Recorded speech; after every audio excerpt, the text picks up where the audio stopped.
अब हम लोग देखते हैं कि एंटीजन किन किन चीज़ों से या एंटीबॉडीज़ किन किन चीज़ों से बनाई जाती हैं।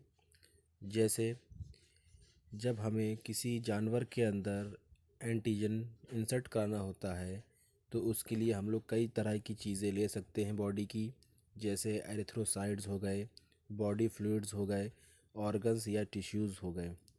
तो हम लोग पहले देखते हैं एरिथ्रोसाइट से कैसे हम लोग एंटीजन्स बनाते हैं। हम लोग एरिथ्रोसाइट का सस्पेंशन लेते हैं 10 से 15%, जिसमें एरिथ्रोसाइट्स होता है, माइक्रो ऑर्गेनिज्म होते हैं और दूसरे प्रकार की सेल्स होती हैं। फिर इस सस्पेंशन को एक बफर सॉल्यूशन में मिलाते हैं जिसका पीएच 7.2 से 7.4 होता है। इसको हम लोग जानवर के अंदर इंसर्ट करते हैं जिससे उस जानवर के अंदर एंटी एरिथ्रोसाइट एंटीबॉडीज़ बनती हैं। ये हम कैसे करते हैं? कोई भी जानवर होता है उसके लिए हम एक स्पेसिफिक डोज रखते हैं, यानी 0.2 से 0.5 ml पर किलोग्राम जानवर पर हम देते हैं। यानी अगर 1 किलोग्राम का जानवर है तो उसके अंदर हम सिर्फ 0.2 से 0.5 ml erythrocyte antigen suspension insert करेंगे, या उसके वेट के अकॉर्डिंग या जानवर के बॉडी वेट के अकॉर्डिंग इसको ऊपर नीचे करते हैं। और कैसे करते हैं? इंट्रावेनस रूट से करते हैं और 2 दिन के समय अंतराल पर करते हैं। एक बार इंसर्ट करने के बाद 7 से 10 दिन के बाद उसके अंदर जो भी एंटीबॉडीज़ प्रोड्यूस होती हैं उसको बाहर निकालते हैं, उनका टाइट्रेशन करते हैं। अगर उनका टाइट्रेशन रेट हाई होता है तो ठीक है, अगर उनका टाइट्रेशन रेट हाई नहीं होता है तो इसी मेथड को 7 से 8 दिन के अंतराल पर फिर से करते हैं। इसके साथ साथ एंटीजन बनाने के लिए हम लोग ब्लड सीरम का भी उपयोग करते हैं। उसके साथ साथ सेरेब्रो स्पाइनल फ्लूइड, यूरिन, इन सब चीज़ों का भी उपयोग किया जाता है। इसके साथ साथ एंटीबॉडीज़ या एंटी सीरम बनाने के लिए हम लोग टिश्यू और ऑर्गन्स का भी उपयोग करते हैं। अब आते हैं हम लोग कुछ ऐसी चीज़ें जो एंटीजन बनाने में रुकावट होती हैं। उनमें सबसे पहली चीज़ है लिपिड, यानी हमने एरिथ्रोसाइट का सस्पेंशन बनाया या ब्लड सीरम का बनाया, सेरेब्रो स्पाइनल फ्लूइड का बनाया। अगर उसमें लिपिड अवेलेबल होगा या लिपिड की मात्रा अवेलेबल होगी तो हमारी जो एंटीबॉडीज़ बनने की दर है या जो हमारी एंटीजन्स का स्ट्रक्चर है वो ख़राब हो सकता है।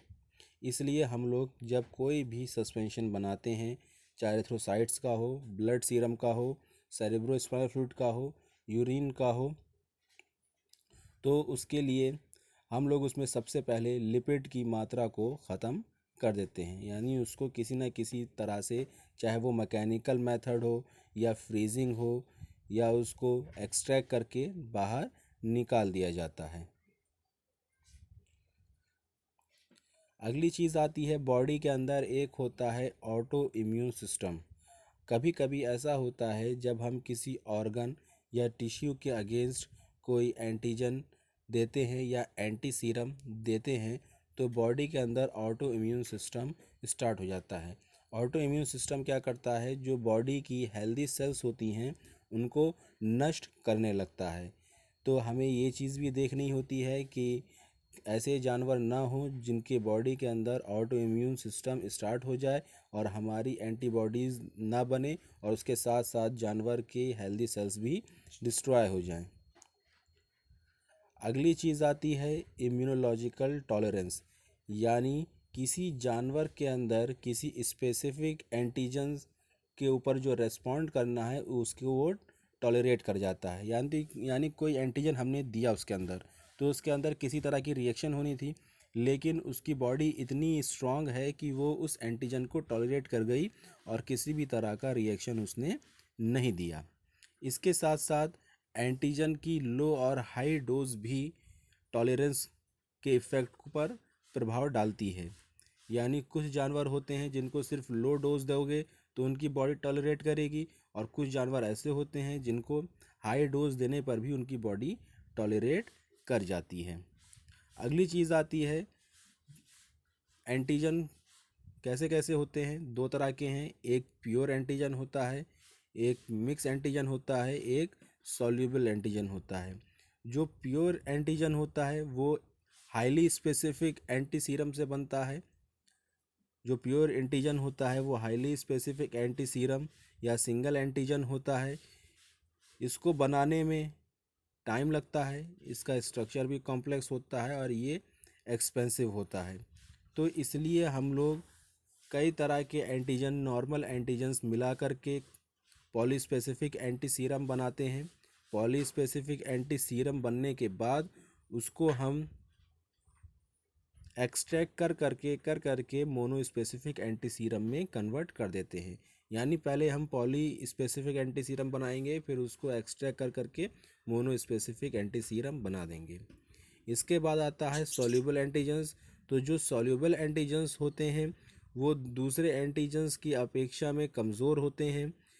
उनको किसी जानवर के अंदर हम इंसर्ट कराएंगे तो जो वो इम्यूनिटी प्रोड्यूस करेंगे वो बहुत वीक होगी और लंबा समय लेगी किसी भी चीज़ के लिए इम्यूनिटी प्रोड्यूस करने के लिए।